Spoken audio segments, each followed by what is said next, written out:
say a word about the global context of all of this. So, in 1948, the United Nations adopted the Universal Declaration of Human Rights. And it was an extraordinary document that basically said that each of us as an individual had a whole series of rights that we were entitled to. And one of those rights was the right to receive and to impart freely information. This wasn't even about freedom of press or freedom of speech. It wasn't a freedom for me or for any of us. It was a freedom for each one of you and each one of us. It was the right to be free in the passage of information among ourselves. In the United States Constitution, that same idea is enshrined in the First Amendment, which we've heard a little bit about. That's our specific American way of dealing with it. But there's something very important about that amendment that isn't often talked about. It's only 45 words long, and it crams together a series of different ideas. Two of those rights that are always quoted are the right to free speech and to free press.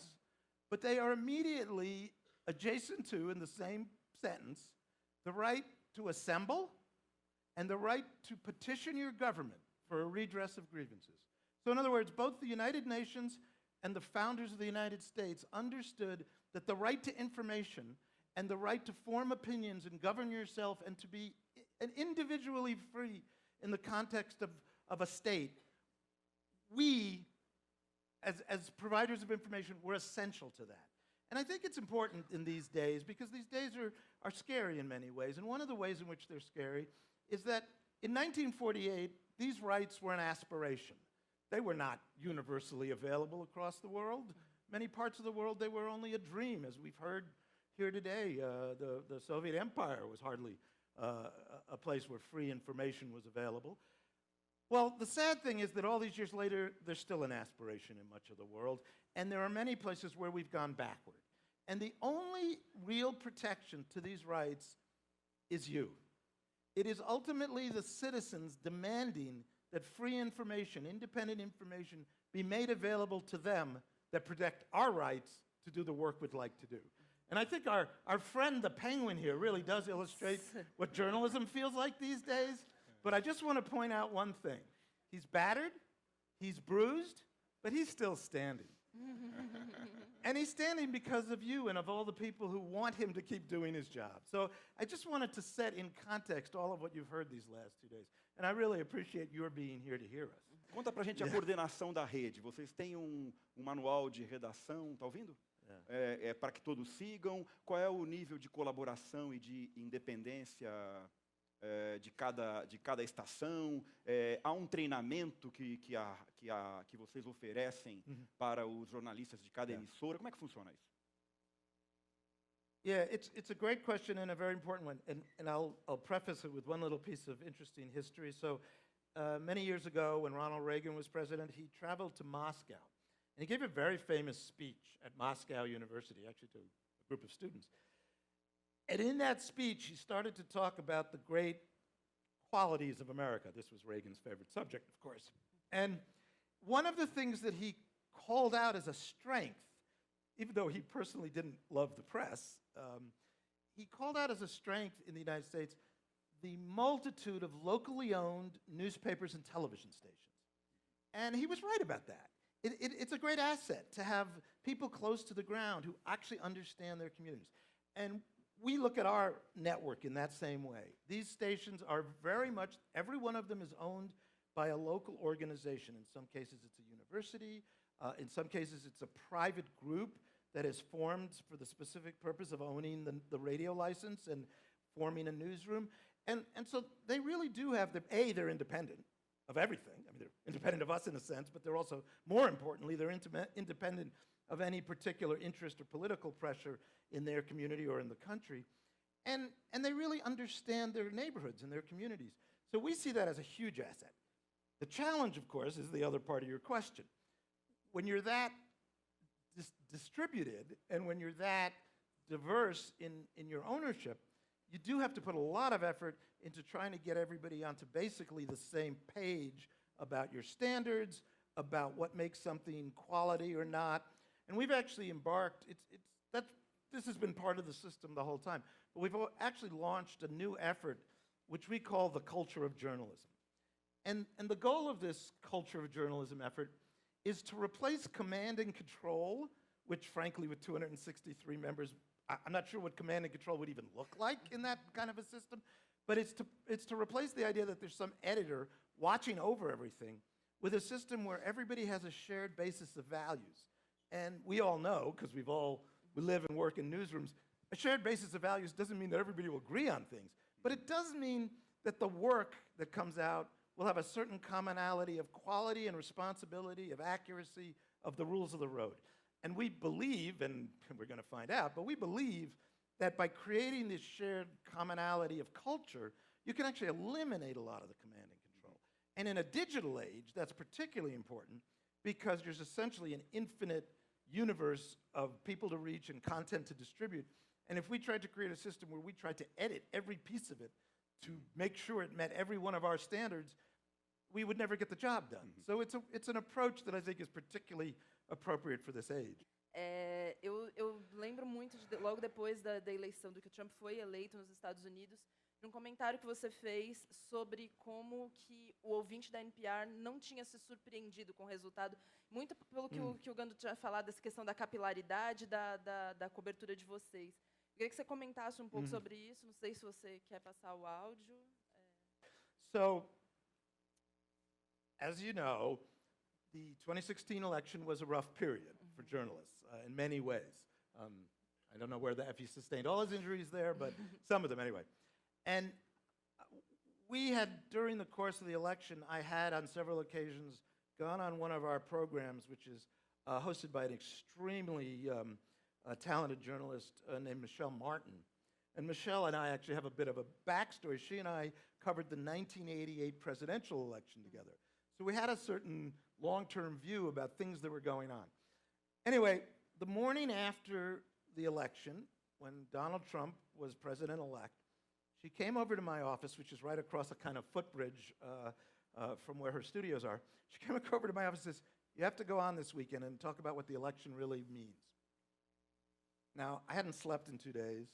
I had a lot of problems. Like, I had a lot of things to be thinking about. And the last thing I wanted to think about was going on her show. It's like, I'm looking at her, I think I may have said, "Are you serious?" And she looked at me and said, "You have to do this. People need to understand what we think." And you know what? She was right. So to answer the direct question, one of the things I learned in the 2016 election was how important it was for us to communicate about what journalism is, how we operate, why we do the things we do, and when we get them wrong, that we quickly explain how we got them wrong. I don't think we got as much wrong as a lot of people say, but all of that's background. So anyway, if you want to play this now, this was from the weekend after the election on NPR.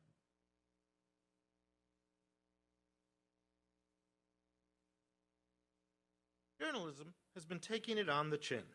Lots of people just don't believe us anymore. They think we are tools of some amorphous establishment, and they have turned for their news to other channels. Our president-elect hasn't been subtle in his views of the press. The fallout from this during the campaign was just not acceptable. Colleagues have been abused for their race, their creed, their origins, and their gender, or just for being journalists. This is more than just personally upsetting. A democracy cannot function without independent sources of reliable information. Politicians of all stripes would love a world without reporters, a world where they decide what you learn about them. The framers had a purpose when they protected freedom of speech and of the press in the same breath as the right to assemble and petition the government for a redress of grievances. An important Republican put it this way: "As a conservative who believes in limited government, I know the only check on government power in real time is a free and independent press." Who said that? Mike Pence, our vice president-elect. We'll be watching, of course, to see if he continues to uphold that freedom. But in the meantime, there are two important things we need to do to assure a free press. One of them rests with you, the listener, the recipient of our news. The other's on us, the journalists and news organizations. We need you, our audiences, to continue to believe in us and what we do, to favor journalism over a government press release or a fake news website. Since we are asking for your support, we owe you a clear statement of who we are and what we do. There are principles that make journalism something worth valuing. Here are three. Our first principle is that facts exist and that they matter. The central job of journalism is to establish the facts and share them as widely as we can. That builds a common base from which to debate the harder questions society faces over its values and its interests, and over who gets what share of the pie. It's shocking that I have to defend a faith in facts, but in our current world, many political leaders and their followers simply deny facts that don't fit their goals. That turns journalists from messengers into adversaries. Which brings us to our second principle of journalism. We must be independent. Our work shouldn't fit a pre-existing partisan or ideological or cultural view. If our reporting doesn't challenge your view of the world, we aren't working hard enough. Our only boss is you, and most good bosses want to hear the unvarnished facts even when they don't like them, which is why we were heartened by this note our colleague Sarah McCammon received the other day. While other outlets spend too much time wringing their hands and assuring us Trump could never get elected, you and your colleagues were out there talking to Americans who supported him. As a result, I wasn't that surprised he won and can understand some of the reasons. Oh, this writer couldn't resist adding, that doesn't mean I like or agree with them. Disagreement's okay. If we didn't have disagreements, we wouldn't need democracy to sort out our differences. Which brings us to our third principle of journalism and to what we as journalists need to do now. Civility is an essential value. If we can't speak to each other respectfully, democracy will disappear. Here at NPR, we believe strongly in the power of public radio to bring people together all over the country, to rebuild trust, one community at a time, to listen and to hear each other out across lines of race and class, gender and religions, to talk to each other, not yell at each other. The country clearly needs that. So, as I think I mentioned earlier, the damage that the digital disruption and now the sort of second generation of digital through with Facebook and Google and other platforms, the most serious damage this has done is to local newsrooms around the United States. And there are a couple of different reasons for this. One reason is simply that it sucked their old business model, which was relying on advertising, was pulled apart by car ads going to a car website and job ads going to another site. So the old model of newspapers, local newspapers, was kind of blown up. But there's a second factor that's now become equally visible, which is the rise of the new generation of digital journalism, which is a terrific thing, has focused heavily on reaching large audiences at national or even global scale. And that runs against the goal and importance of it. It doesn't run against it intentionally. It simply puts you in a position where the needs for a community to have news about their community is often the last thing that people focus on because there isn't a whole lot of a business model to support it. Now, there are a lot of people working on this problem right now, not just in public radio, but in a lot of ways. And there are a number of people who are trying to develop private sector commercial models for supporting local journalism.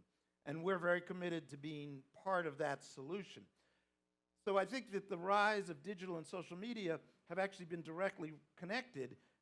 I do also worry about the rise of these sort of digital celebrities. I'm not sure that that's better or worse than the rise in the earlier eras of newspaper columnists or television anchors. I mean, there have always been celebrities of one sort or another in journalism. I worry much more not about their becoming celebrities, but about the idea that the way to do that is to get yourself involved in some kind of big ticket national territory where you can build up a big enough audience to actually support yourself or to support the organization you work for. So we have to invent some ways to support journalism at a level where it really matters to people locally. And there's so many important topics in any country. This is not a uniquely American challenge. In any country, most of the really important issues in your life are actually local issues. Where am I going to put that sewer plant? Why isn't somebody picking up the trash? These are big deal issues, and they go to the accountability of government and to the work that you do with your neighbors. So these are important issues, and the old centerpiece of that used to be the local newspaper, and that's not really working anymore. There's a phrase we've started to use in the United States called news deserts, which are places where local news has almost disappeared. And it's a bit of a conceptual idea, but it does capture something, which is places where there just isn't adequate local news to actually support your community in the conversations it needs to have. Você recentemente escreveu assim: não vivemos na era da pós-verdade, mas na era do pós-respeito à verdade. Eu queria que você comentasse um pouco essa declaração e falasse um pouquinho de novo do seu método, especialmente no que se refere ao seguinte, ao timing. Quer dizer, a gente vê em muitas ocasiões a imprensa estabelecida se submetendo à pressa imposta pela repercussão nas redes sociais. Devemos entrar rápido para não perder o timing da onda que se forma nas redes, ou vamos bancar e nos submeter primeiro a nossos crivos, nossos padrões, arriscar um silêncio para depois entrar, mesmo que atrasado, mas com mais consistência. Qual é a sua visão sobre isso? Yeah. So let me say two things here. First of all, I do want to say a word about this idea of a post-truth era, because it's a very scary idea. It's completely false, and it has, in some circles, become a bit of an excuse for accepting things that we should not accept. So whether it's Vladimir Putin's information wars and meddling in countries all over the world where he shouldn't be meddling, or Mark Zuckerberg's inability to understand the impact of the organization that he's built, the idea that it's harder to get to the truth because there's so many things going on that make that a challenge doesn't mean there isn't truth or that we can't get to the truth.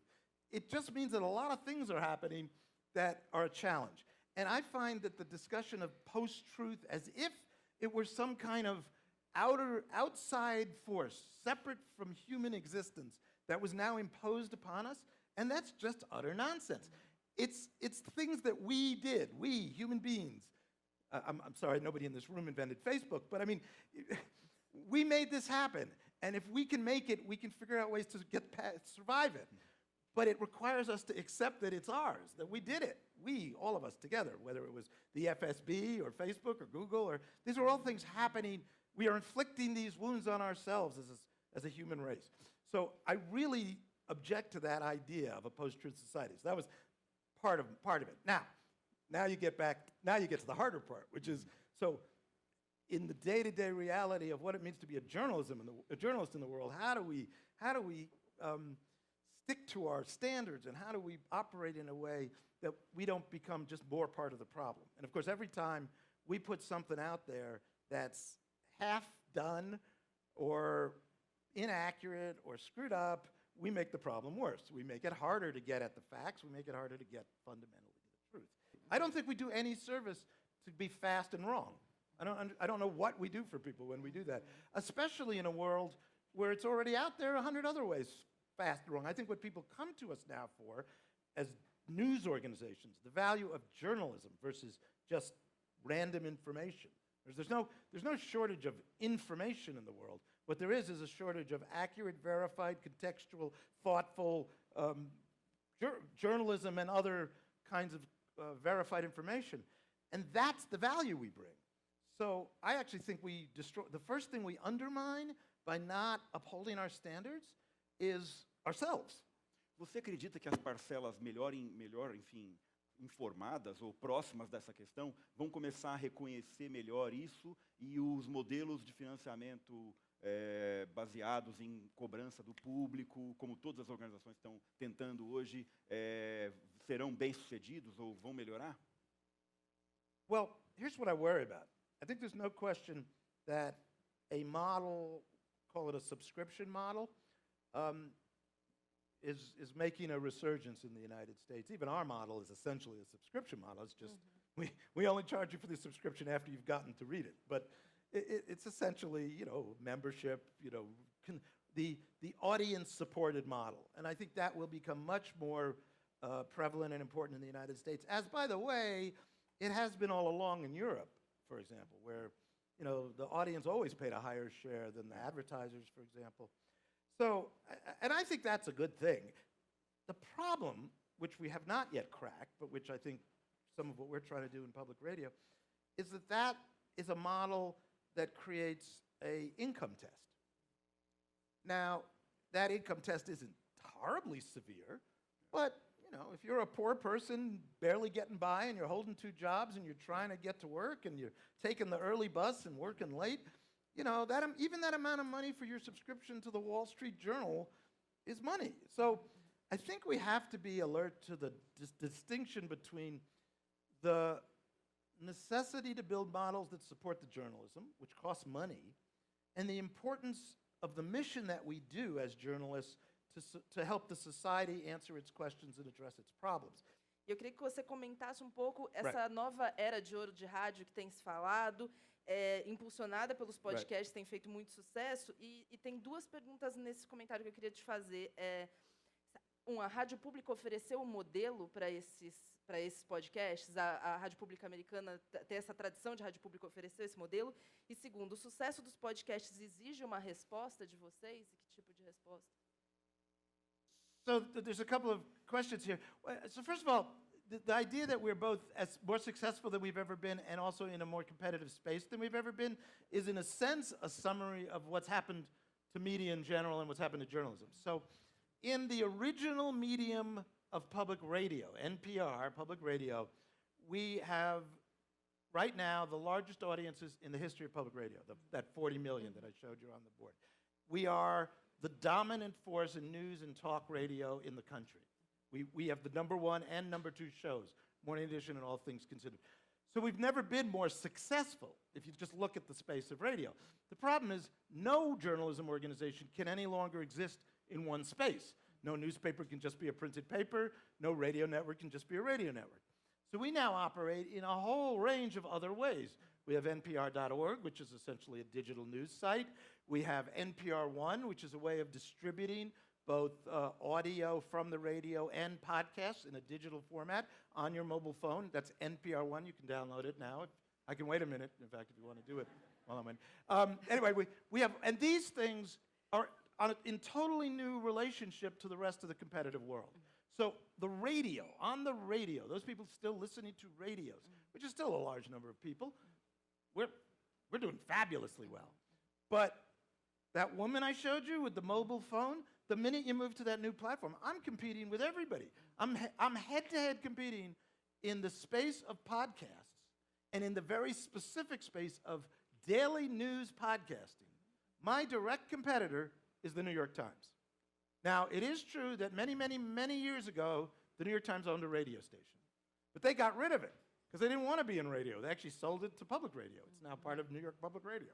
So the world's being blown into a million pieces. My friend Jake Weisberg sitting here. We're good friends and direct competitors. There's no way to say it any other way. I mean, some people like that phrase, frenemies. So I don't know why he gets to come up later. And the answer, this is not fair. Anyway, so in other words, we are both in the most successful place we've ever been and the most competitive place we've ever been. And one of the things I say to all my colleagues at NPR is we know how this story proceeds. All of us who come from a world of print saw what happened, right? Newspapers were the dominant force in information and news for nearly 100 years in the world, not just the United States, Brazil, Europe, United States. And then in a very short amount of time, the scale of circulation of newspapers, of printed newspapers, collapsed. The advertising model collapsed. It didn't mean that the value of the content newspapers were creating completely went away, but the original way they distributed that. There is no reason to think that the original system of distributing radio is going to be any luckier. It's just been later. So, for example, mobile phone obviously changes the way you consume radio, and within a few years, the way people listen to radio in cars is going to change. It's going to change here. It's going to change in the United States. We're working. We have people who spend all day, every day, trying to think about what will the car of 10 years from now be like, or even 5 years from now. And what will that mean to getting people to listen to public radio news? And I can't answer the question because we don't know. There is no answer that we're going to see. But we're going to try to be as nimble and fleet as we can in making that transition. But it's going to be a big transition. And I can tell you one thing. Jake's going to be fighting in that area, and the New York Times is going to be fighting in that area. And The Guardian, I mean, I didn't used to have to worry about The Guardian. It was a British newspaper printed in London and Manchester. That wasn't a concept. Now they publish every day directly competitive with NPR.org. So the world's changed, and that's kind of what I was driving at. E você acredita que podcast é uma receita de assinaturas sustentável para o futuro? Uma possível receita? So, first off, just to think about the world of podcasts. About 25% of the adult market in the United States actually is in the podcast listening space. Maybe by now it's 26, 27. And it's growing, and it'll grow every year, and it'll get bigger and bigger. So that market is actually, in a sense, still a very young market. It's not nothing, but it is actually still a growing market, as opposed, in our case, to radio, which is actually still much bigger. Over the next few years, these two things are going to kind of converge into, and this is my theory, we'll see exactly how this plays out. I think what will end up happening is that there will be an on-demand mobile availability of audio, and that it won't be as distinct as it is today. Podcasts over here, radio over here. There'll be a variety of kinds of content that will all be available to you that will be easy to find. I hope this has been one of our problems so far. Easy to find. You'll get it on your mobile phone. You'll get it on your Amazon Echo. You'll get it on your car, your car that you won't actually have to drive, and you can just sit there in traffic, kind of like thing. Well, we're going to give you lots to listen to while you're doing that. So I think what we're going to end up with is kind of a unified on-demand audio experience where you can order up what you want, or you can just order up, play me a bunch of things, and we'll do it for you. And I think those will all sort of be available to you on a menu.